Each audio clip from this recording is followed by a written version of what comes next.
And like all the successful capitalist movements, it is Janus-faced in that successful capitalist movement like labor movement, for example. That's the other successful capitalist movement. So they have resistance potential against capitalism. So they emerge within the successful capitalist movements emerge within developed capitalist society.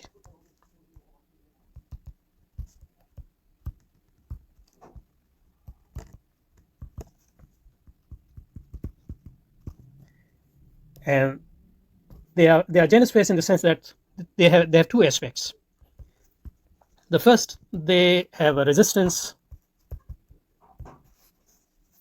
They have a resistance potential against capitalism, like labor movement. But capitalism basically, but they also have potential to become part of capitalism. And the way capitalism makes them part of capitalist movement is through turning them into the movements of rights. So labor movements become the movement of the rights of workers within capitalism, and feminist movement become a movement of the rights of women within capitalism. And because of this, capitalism creates an opportunity to incorporate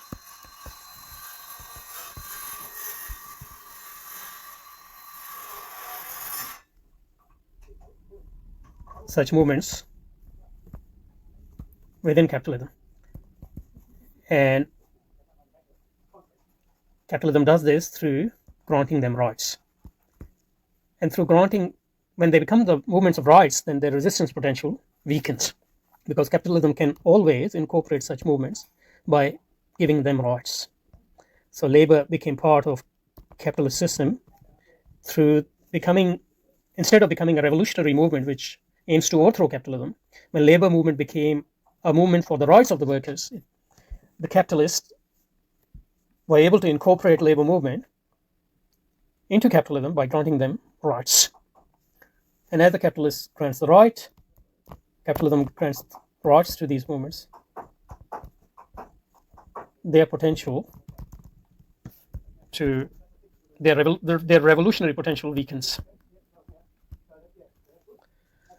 because when you achieve those rights, then you're able to enjoy some of the benefits of capitalism. So your willingness and your ability to wage revolutionary movements against capitalism become weaker. The same happens with the feminist movement as well.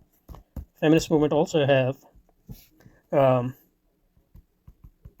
potentially a revolutionary potential if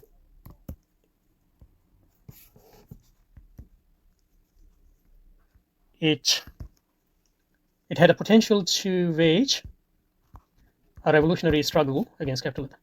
But by becoming a movement of the rights, the movement which seek rights for women, feminist movement loses its revolutionary potential and eventually become part of capitalism. And by becoming part of capitalism, it becomes also part of imperialism. And partially it justifies its resistance credential through waging the pseudo radical movements within the third world, within the non-developed world, or within the non-capitalist world, or within the semi-capitalist world. But resistance movement and those radical movements in those parts of the world are acceptable for capitalism, because there the target of capitalism is first to destroy the traditional structures And feminist movement is a great tool for destroying the traditional socialist structures, especially families. And that's what feminism is doing throughout the third world.